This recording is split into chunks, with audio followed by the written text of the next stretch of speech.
Well, hello and welcome to this English lesson about phrasal verbs. This is part one of at least 3 lessons, maybe 4. Hopefully you are ready to learn some common phrasal verbs in English. If you don't know what phrasal verbs are, it's when you have a verb and then it has like on or of or out at the end of it, and somehow you have to figure out what it means. There are a number of them in English, and it is important to learn them. You don't have to learn them so you can use them right away, but you do need to learn phrasal verbs when you're learning English, because you'll hear them all the time, or you'll read them when you're reading a book. They certainly are quite common.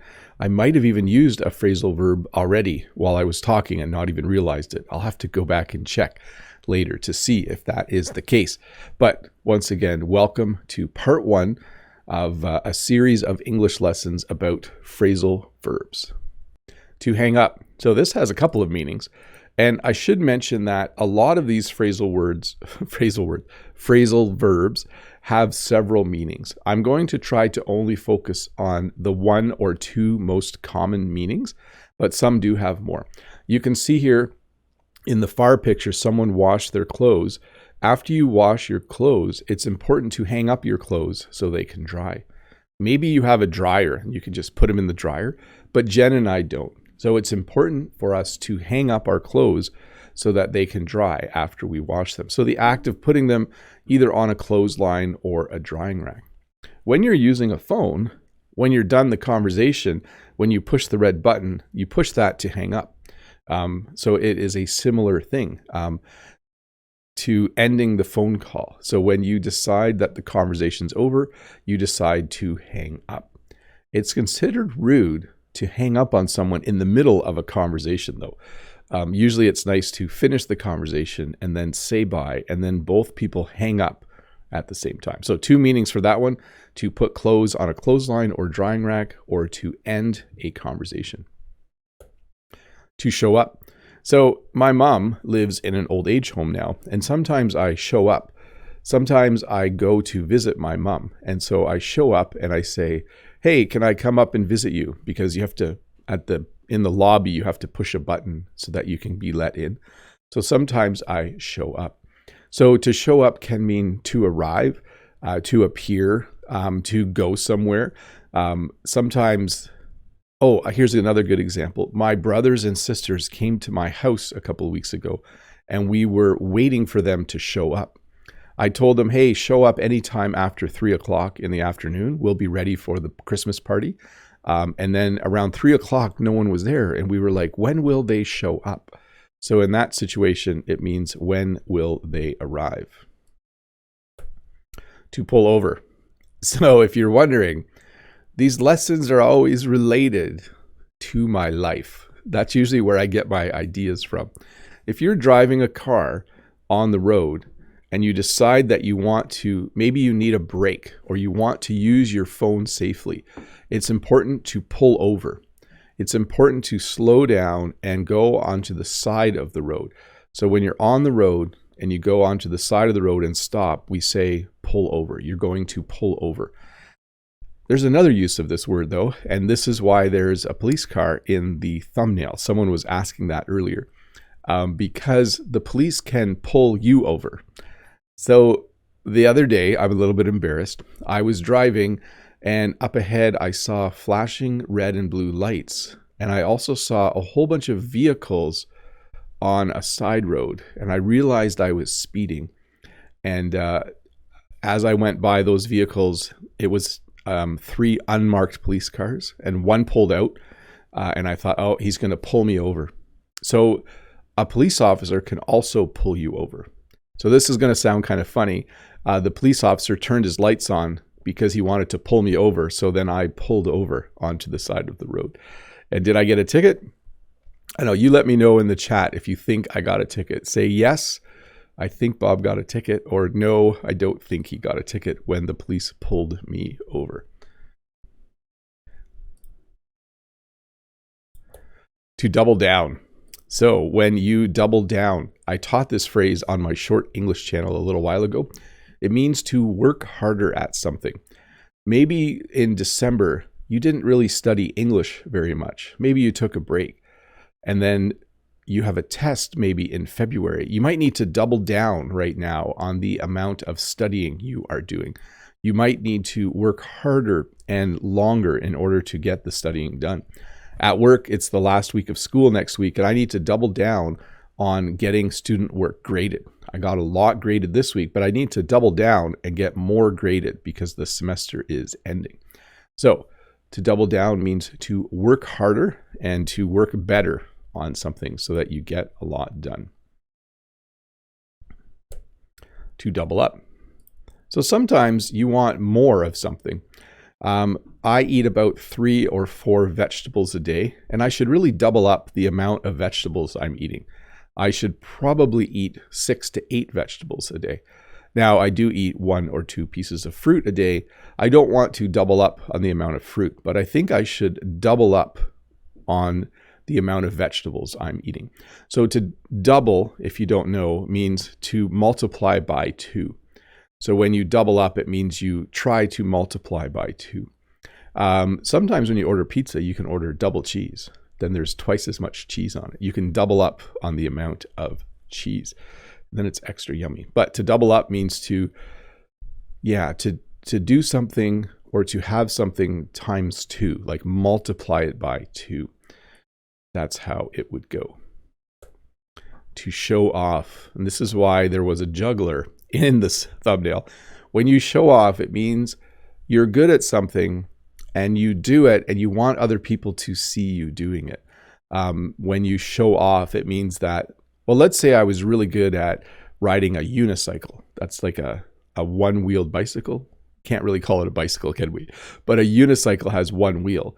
And if I brought a unicycle to a family reunion and I rode it around all day, people might think I was just trying to show off. I was trying to show how good I was at something.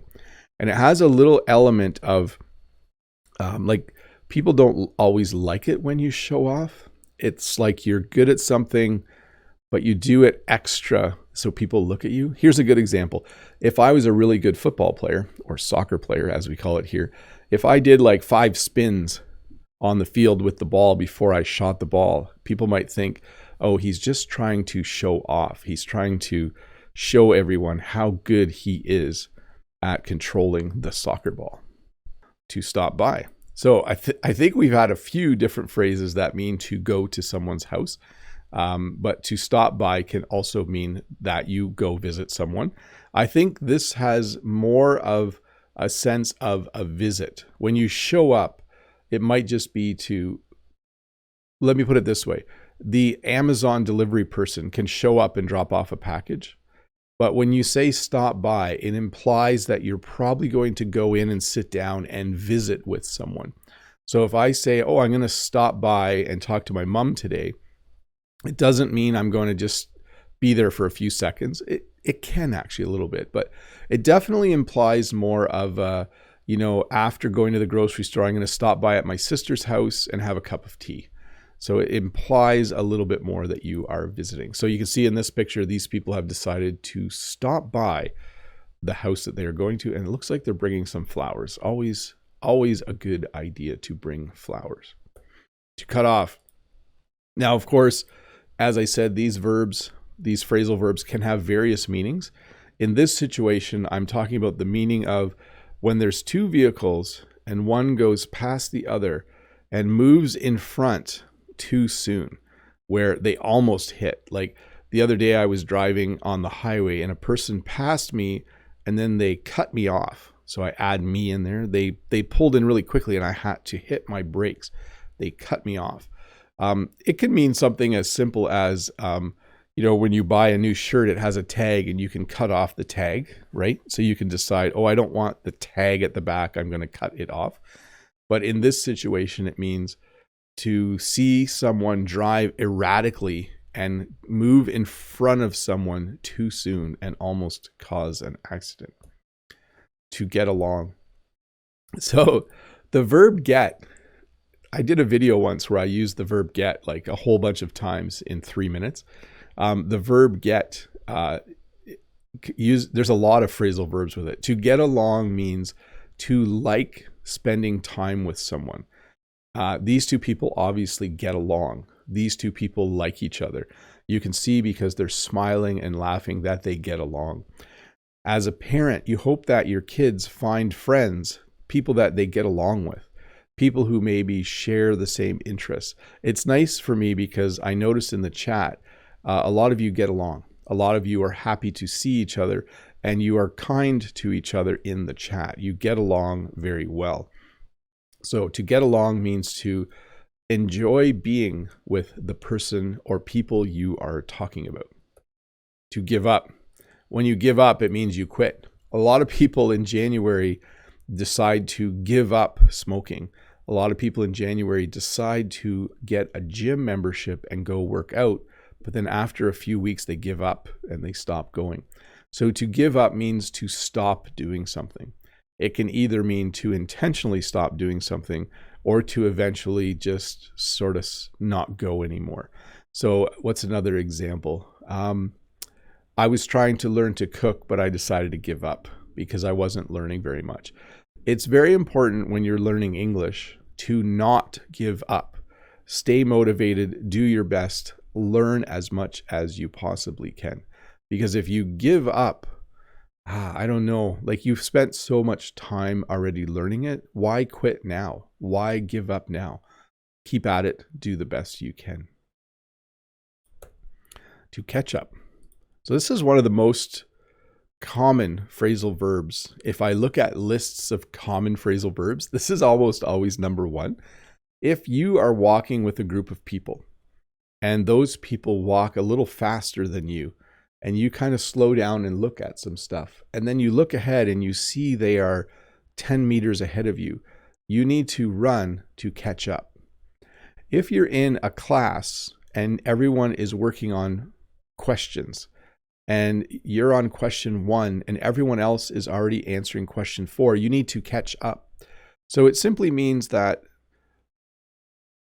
you're not as far as someone else, either in space or on a project, okay? So again, if you're running a race and you want to finish first and there's 5 people ahead of you, you need to catch up and then you need to pass them.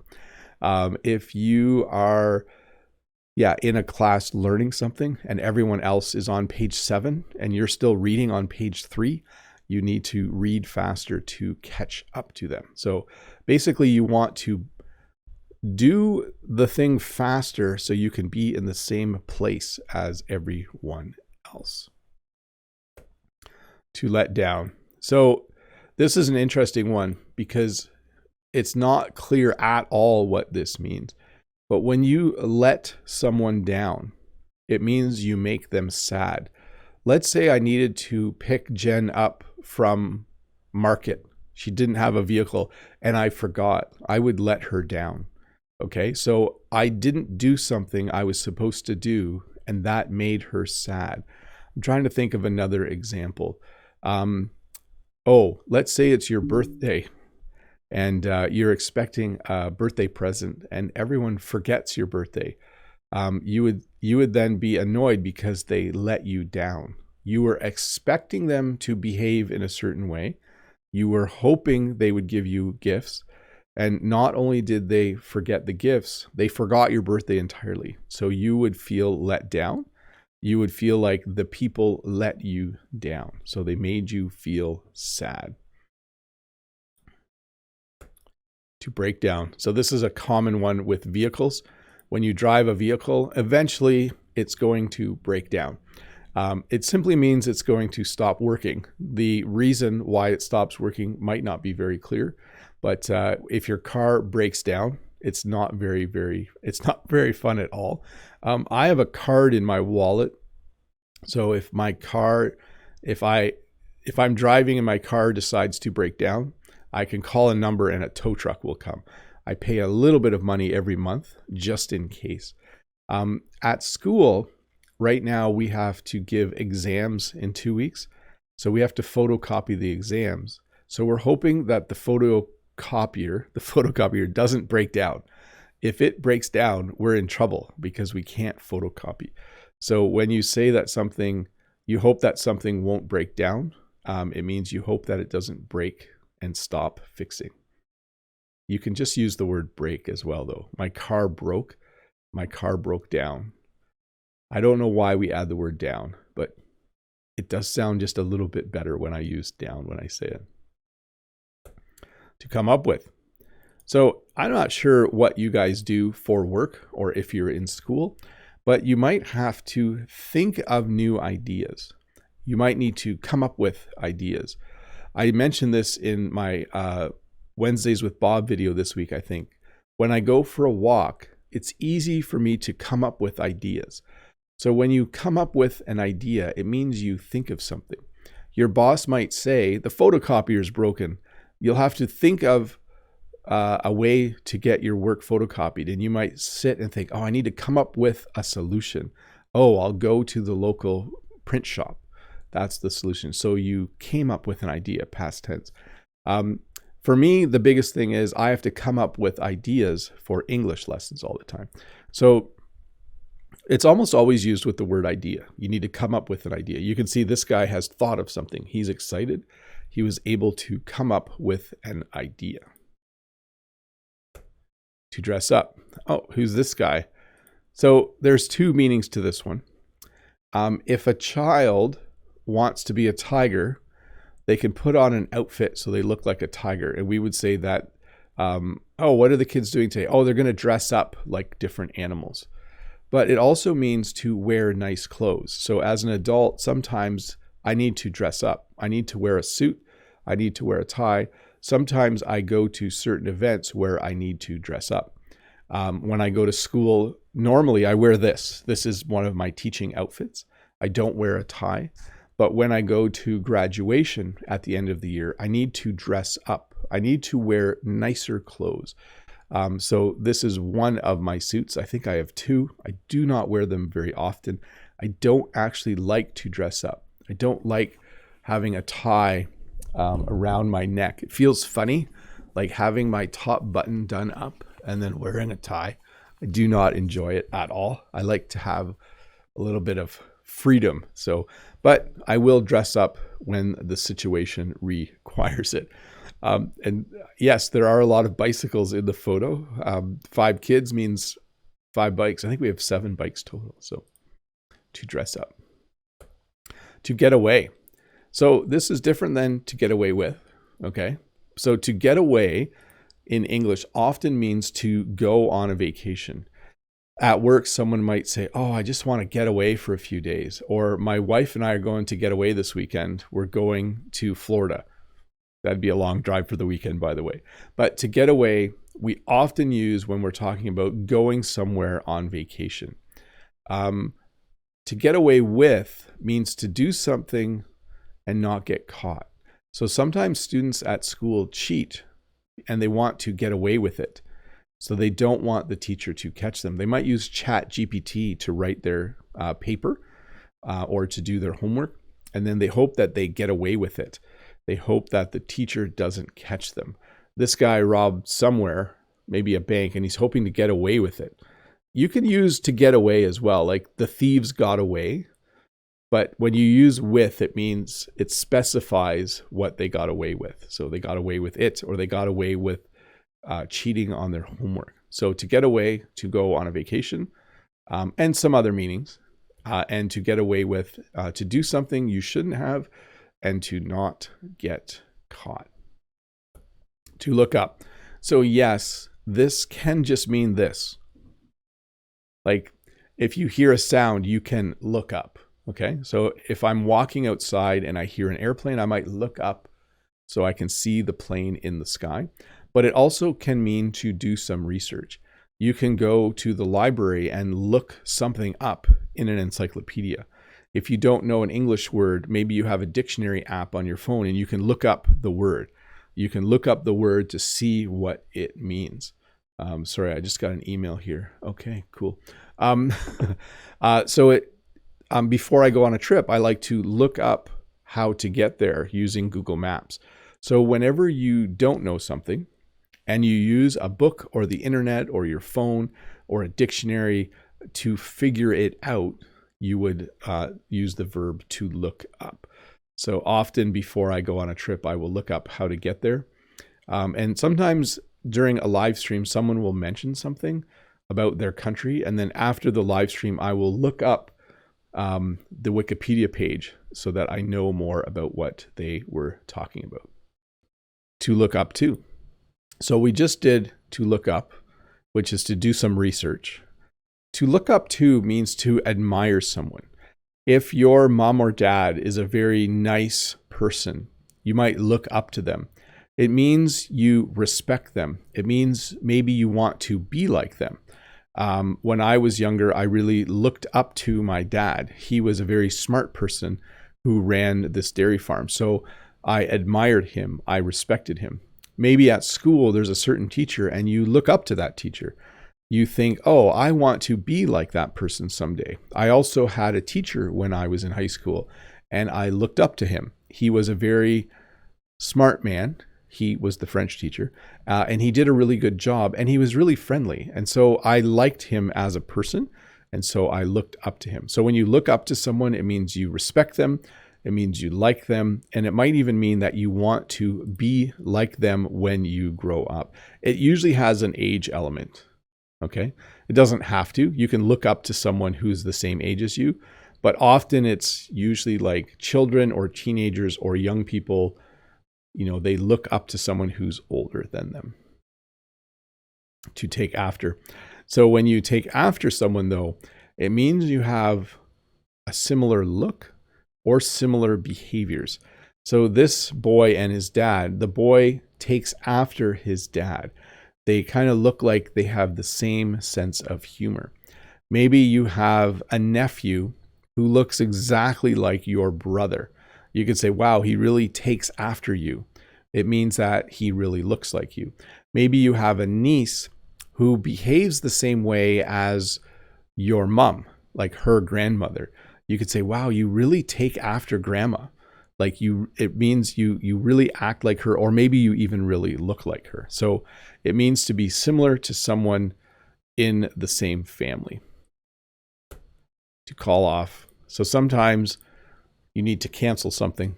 Maybe you have a party next Friday and suddenly the person you're having the party for is sick. You might have to call off the party. You might have to cancel the party. During the pandemic, a lot of things got called off. Using the past tense there, a lot of things got canceled. If you had any event to go to that day, it was always important to check to make sure that someone didn't need to call off the event. I meet once a week with a friend in France. On se parle ensemble. We speak together. And sometimes we have to call off our meeting because our schedules just don't align properly. So when you call something off, it means that you cancel it. It means that you don't do it. To eat out, to eat in.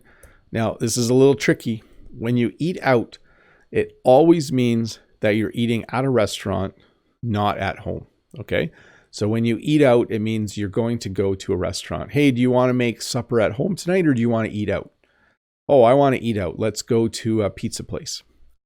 So to eat out means to eat in a restaurant. Or you might say, you know what, let's just stay home and eat in tonight. But this one has another meaning as well. When you go to a restaurant and you order food, they might say, do you want to eat in or is it to go? So hopefully I'm not confusing you here. This, to eat out, means to eat in a restaurant. Okay, we're going to go eat out tonight. To eat in can mean to eat at home. Let's save money. Let's eat in tonight. Or when you go to a restaurant, you have the option to get takeout, to take the food with you, or you might have the option to eat in, which means you're going to sit in the restaurant and eat. So sorry if I confused you. Maybe you'll need to listen to this section again sometime. Because you can say in English, we're going to go to a restaurant. We're going to eat out tonight. And someone might say, oh, are you going to get takeout or are you going to eat in? And then you would say, well, we're going to eat in, which means you're staying. I just confused all of you. Sorry. Let's go back to the simple. To eat out means to eat at a restaurant. To eat in usually means you're going to eat at home. To hang out. This is another, I think, second most common verb. To hang out means to just be with other people. Teenagers will often go to each other's houses to hang out. Maybe they play video games, maybe they sit around and talk, maybe they do homework, but they're just spending time together. As someone my age, in my early 50s, I don't hang out with my friends very often. We're all dads. We're very busy people. We don't have a lot of time to hang out. We usually go and see a movie once a year, but we haven't done that for a couple years. We should probably do that again sometime. Anyways, when you hang out, it means you spend time with your friends. You're in the same place as your friends. To put off means to do something later. Sometimes I usually make my English lessons on a Saturday or a Monday, but sometimes I put off making the English lesson to Monday night, and then I have to make the lesson and edit it. So to put something off means to delay. Let's say you have a sore tooth and you need to go to the dentist, but you don't like going. You might put off going to the dentist. So instead of going today, you might say, oh, I'll go next week or the week after. So it means to, do something in the future instead of doing it when you should do it. I'm trying to think of another example. The dentist is a good one because I know once I had a sore tooth and I was supposed to go to the dentist and I actually called and rescheduled. I put off going by a couple of days. So yes, and here's the phrase, never put off till tomorrow what you can do today. So if there's something you can do today, just do it today. Don't put it off to tomorrow. To bring up. So this has a lot of different meanings, but the meaning I'm going to talk about is to think of an idea and mention it. So if you're in a meeting and someone says, we should serve coffee tomorrow, you might bring up the fact that you don't have any cups, or you might bring up the fact that it's going to cost a lot of money to buy coffee for everyone. So it's to mention something, usually in a conversation or meeting. So if I'm in a conversation with Jen and she says, I'm going to take the red van tomorrow on a long drive, I might bring up the fact that it needs gas. I might say, oh, the red van needs gas. I might bring up that idea in the conversation. By the way, it does have other meanings, but I'm not going to go over them right now. So to bring up something is to mention it to someone.